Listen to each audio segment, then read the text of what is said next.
Maira Kalman's The Principles of Uncertainty, which certainly doesn't mean that we're uncertain about everything. Uh, I don't read her to be saying that, not at all. She's very certain about so much, very clear what she knows. Uh, the reality that we call God or the divine. I think that too many people are very mixed up about this. They think that they think that faith, so-called, or religious experience, has something very much to do with going with some belief because we, in relation to something that we really can't know for sure. So we have to go with it on faith, as we say. But this seems very silly to me, and not worth my while, and not true at all, not accurate to my experience, and as best as I can understand, not true, not accurate to the experience of my teachers, living and physically dead. Those who are physically dead, yes, their spirits still are alive. They still teach us. One could ask a young person today who's, let's say, a trumpeter. Is that the term? Yes, who plays the trumpet. I mean, really well, has really given himself, to the playing of the trumpet, which of course can't just be on Sunday, Wednesday, and Thursdays from 5 to 5:50 or whatever. Yes, it has to really be. If you want to excel at something, if we want to excel, we want to excel at something. Whether it's the piano or whether it's Talmud Torah, the study of Torah. I mean, one has to really devote oneself to it. 5-6 hours a day or something, at least. So that you can have a young person excelling at the trumpet, and you can ask them, who's your most, today, person in his or her 20s, whatever. And you can ask them, who's your most influential teacher of trumpet? And he or she might say Louis Armstrong, which of course is very silly because they wouldn't have been able to study with Louis Armstrong, I mean physically, yes, because he's been dead for many years relative to the life of a 20-year-old today. But it would be very true because we can study with Louis Armstrong through his recordings and writings, through film that was taken of him playing. And so we say, the Gemara says, Rashi says, it's in the present. The body gives out at a certain point, but through the writings, sometimes not of that person. Yitzchak Luria, the Ari, didn't do any writing.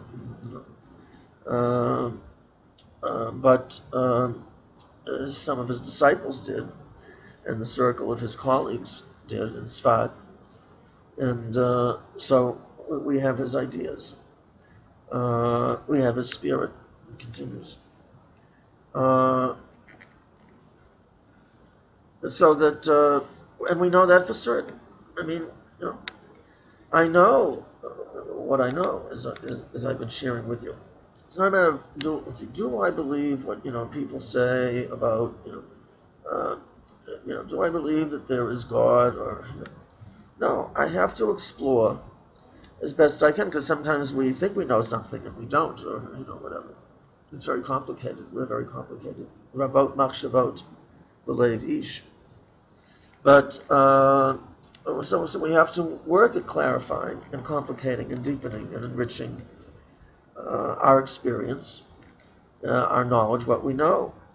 But I mean, if we delve into what we know, and I mean, a lot of it, in one sense, isn't delving. I mean, you just know what you know. One has to just know what you know. I mean, if you don't know yet, then you have to continue the relationship until you do know.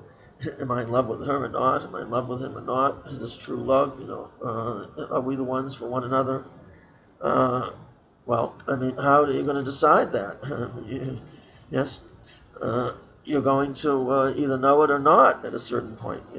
If you've been going out with her for him for 6 years, I mean, you probably do know already. Either that is the one, and he is the one, or she, or isn't.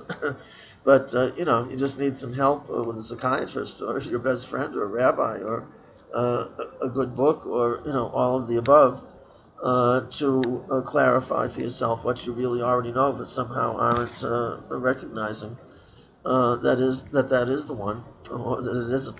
He is or he isn't. If you've been going out for 6 months, or 2 years or something, you don't know yet. It might be that you really don't know yet, but the only way that you'll know is to continue in relationship. Do stuff together, more stuff together until you'll know. So I don't think this is Maira Kalman. I think from her book it's very clear there's so much that she is certain about, that she celebrates, that she knows, that she has no doubt about. You can't have doubt about relationship that one knows, that one is seized by, that one is in love, that one is is seized by a certain reality. But together with that, there's a lot that we don't know for sure. Some of my favorite pages in the book. Well, right off, she begins. Yes, I love her. The drawings, the combination, I think, of a text, words, and pictures. I think is very Jewish. That words, of course, are very important. Are key in the part of the human orchestra that Judaism, section of the orchestra emphasizes. There are other cultures that emphasize religious traditions, civilizations, a lot more silence. Of course, within Judaism, there's mysticism and all kinds of approaches in Jewish religious philosophy. And some of those celebrate an important role and a significance when it comes to for silence. We should have more silence than we generally exercise or bring to bear. Isn't this wonderful? This is how she begins. Here it is. Words that you try to say things, but often it's beyond words. How can I tell you everything that is in my heart? She writes. Yes. Yes, right in the beginning of the book. How can I tell you everything that is in my heart? Impossible to begin. Enough. No. Begin with the hapless dodo. Yes, the dodo bird. Yes, that's what she has chosen to begin, the principles of uncertainty. Galumphing innocently around Mauritius, sporting a ridiculous plume. Is that how you pronounce this? I think it's a series of islands, no? Mauritius.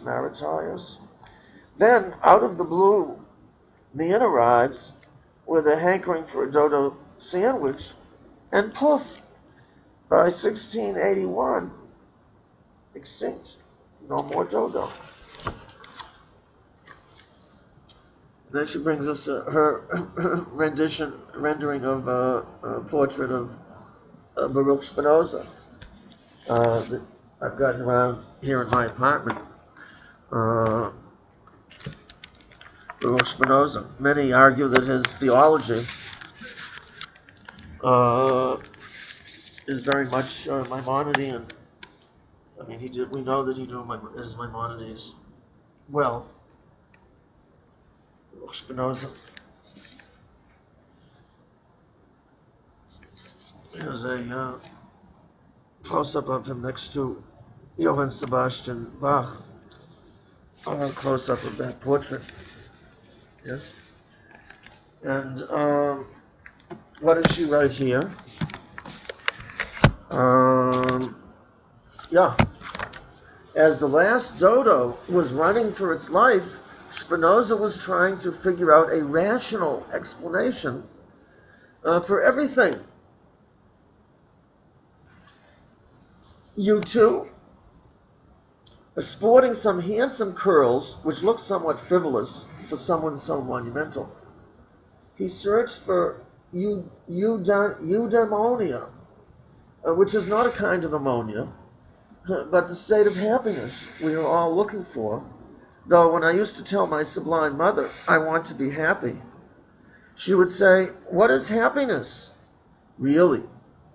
But then he too breathed his last with loved ones around him, and poof, no more Spinoza. He was extinct. We don't even have a stuffed Spinoza. Her sense of humor is very important here. Yes? Humor is a very serious matter, a very serious weapon, very serious kind of consciousness, perspective that gives us distance, irony, from life of this, that can be very illuminating and saving. My beautiful mother's family fled Russia as well. Too many pogroms, leaving the shack, the wild blueberry woods, the geese, the river sludge. They went to Palestine and then America. My mother drew this map for me. Remember, did you come across that in looking through this book? You can see that at all. There's enough light here.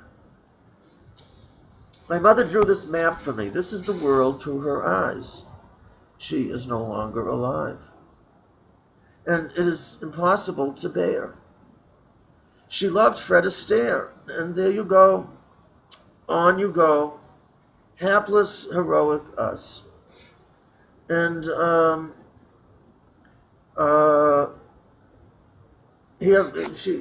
mother's map has Canada on the top, and then abbreviations for Nevada, Neva, N-E-V-A. South Dakota, she has S-D-A-C. Colorado, she has color dot, color period. Tex, she has Cal, New H, Alaska, Maryland,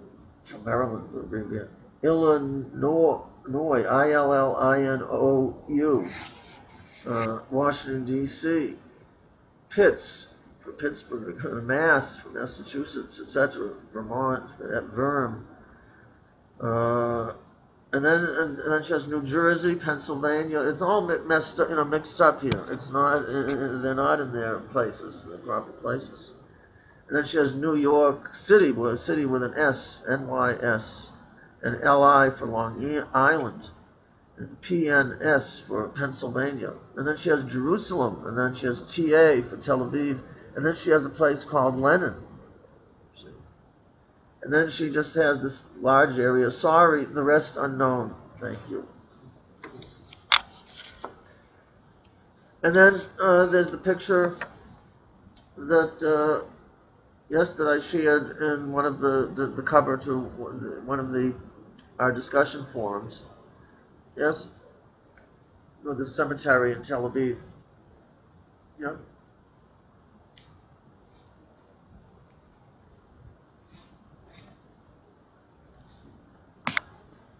My sister and I go to visit my mother and grandparents in the cemetery. It is evening.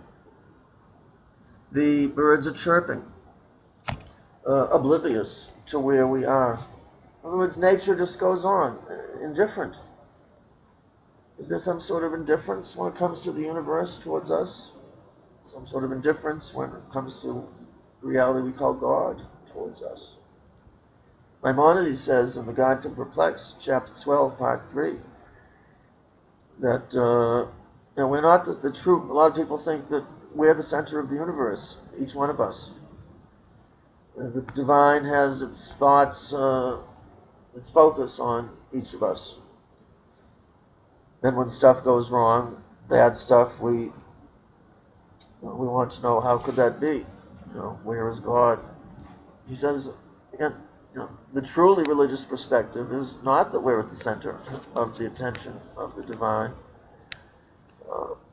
but that we are a small part, a very small part of a huge drama, yes, and meaning, but yes, not at the center of it. It's not about us, he says, is the truly religious perspective. So that's why she says, the birds are chirping at the cemetery, oblivious to where we are. They're just chirping away. I stand before the graves and silently implore them to do something to stop the war. They must talk to someone who knows someone, pull some strings.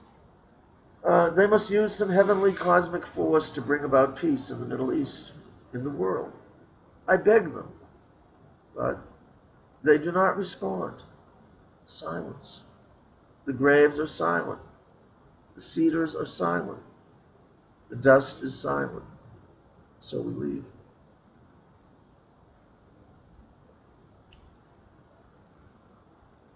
Yes, yes.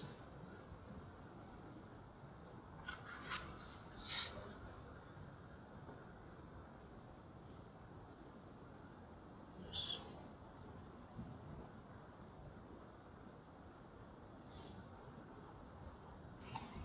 Then she has this, we pass a waterfall and a pink bougainvillea. Here. Wonderful drawing, yes? These pink bougainvilleas and purple in Israel. I photographed my sister and think she looks so beautiful in her pink hat. What will happen to her? What will happen to us all?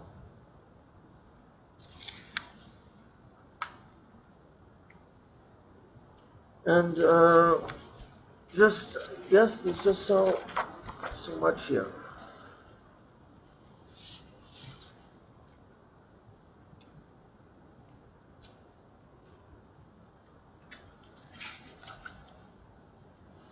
Here she's visiting the writer, the painter, Louise Bourgeois. There's a name for you. I go to visit Louise Bourgeois. She's 96 and still works, for God's sake. Yes, she is visiting her in one of the rooms of her apartment with some of her artwork on the wall. Yes. Her studio is dilapidated, decaying, inspiring. A young man reads a poem about love. It is her salon, after all. We eat plain chocolate. She sits under a red blanket.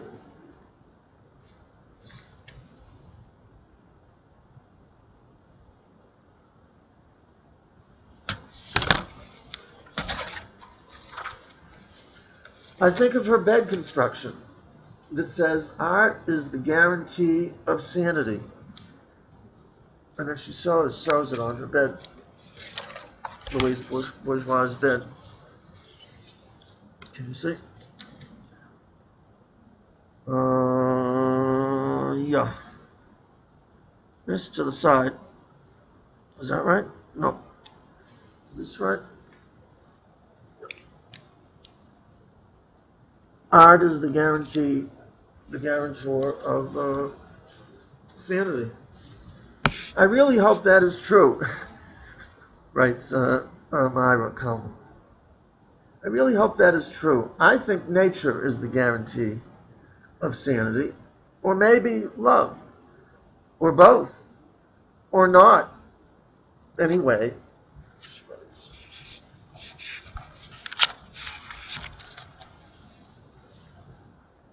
we see trees. What more do we need?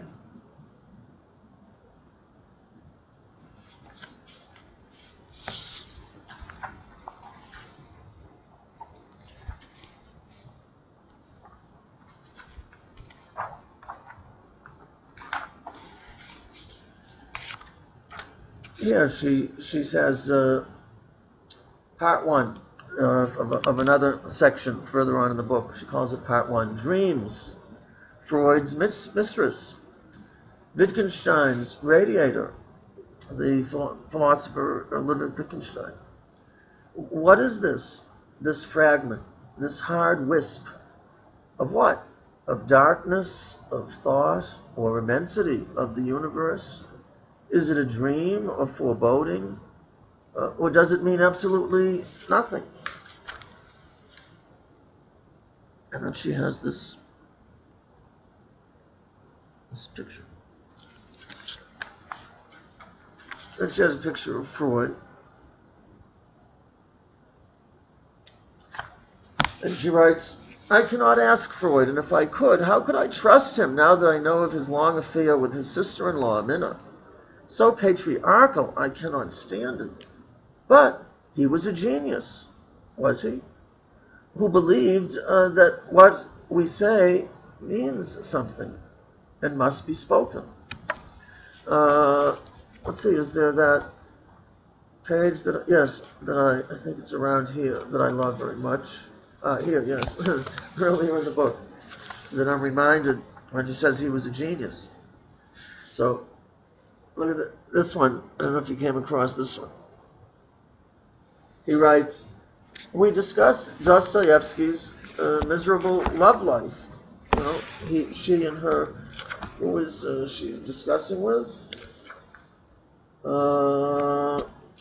One of her friends or relatives.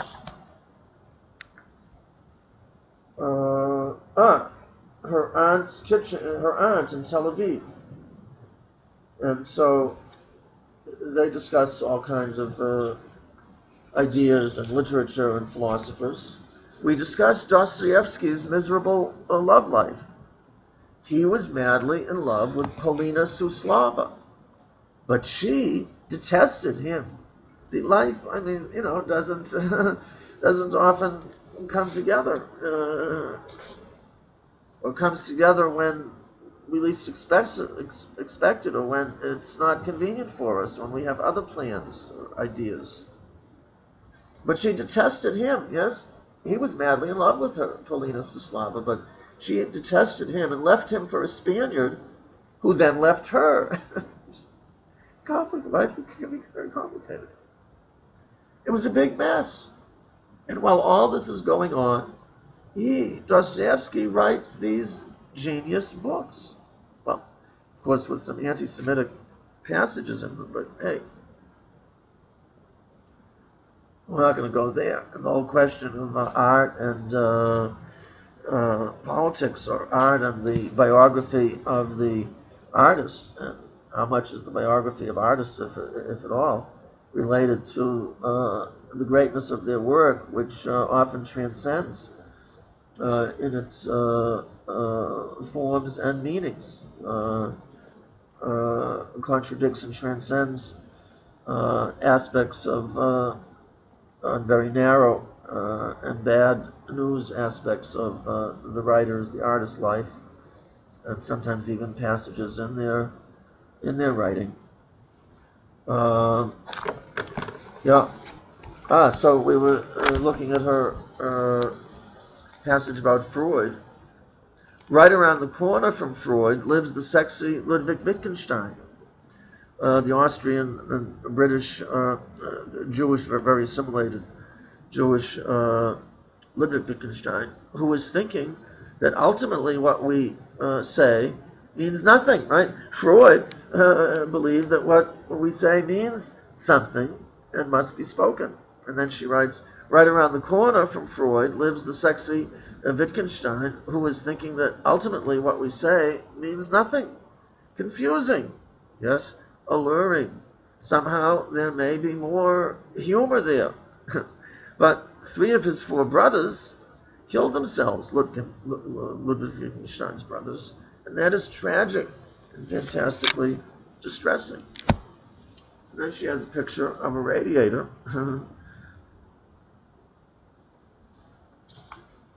Wittgenstein, who was also an architect, designed a house for his sister. I actually have a book about that house, with photographs, of it and everything. He designed a house for his sister. Every inch and every item. Here is the radiator. To say that he found God in the details would be an understatement. But how would he define God?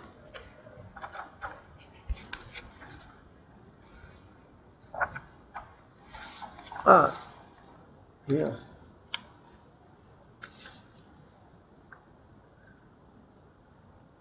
People are looking at books on bookshelves and taking them down and reading them. This is a painting of a photo taken in London in 1940. It is a library that was bombed by the Germans, by the Nazis, in the Blitz. And then the all clear sounded, and people returned.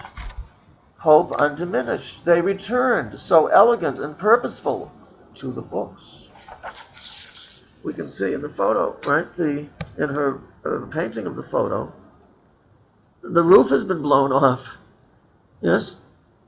And there's all kinds of refuse now, pieces of the building that are, been damaged to fill up the library. But as soon as the all clear sounded, everybody just returned immediately to what they were doing in the library, which was looking, of course, at the shelves, taking down books. Yes.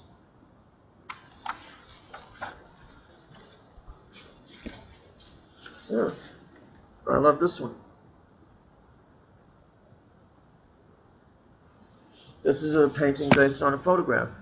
And actually this chair, you see it?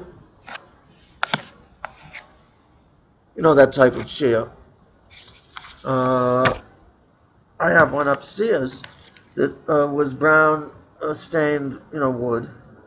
And because of the inspiration of Maira's painting of the photograph, because the photograph's in black and white, but, she made it into with color. And I was inspired by her kind of gray lilac color of that chair. So I mixed the color, the paint, and I painted over the brown, the dark brown. It's kind of dark up here, upstairs. But here's my my version of that chair, that I painted the color that she chose in her rendition of this photograph by the French photographer Cartier-Bresson. She writes, here is a party going on by the Seine River in Paris that Cartier-Bresson photographed with children and tutus, yes, ballet, dancers, tutus, if that's how you pronounce them, and enchanted life and time stopped. I want that moment to be my life. There were children playing. Yes. She says, I want that moment that he reflected. I don't want to say captured. Yes, that wouldn't be appropriate. That moment that he reflected, that he caught a piece of in his photo. I want that moment to be my life, my complete life, with some visits to the stationery store. And while we are there, a visit to Joe Jr. coffee shop next door. She concentrates amidst the principles of uncertainty on the small things. Sitting with a friend, sitting with a writer, an artist who's 96, and we could read too because they can't read anymore with their vision. The small things. Uh,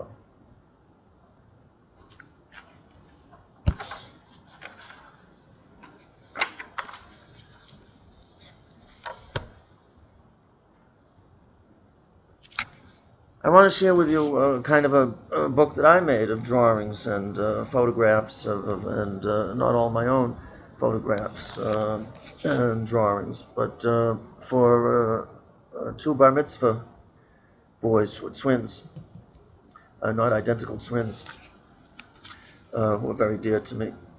But perhaps we'll take a break and make that into I'll record it on another video piece.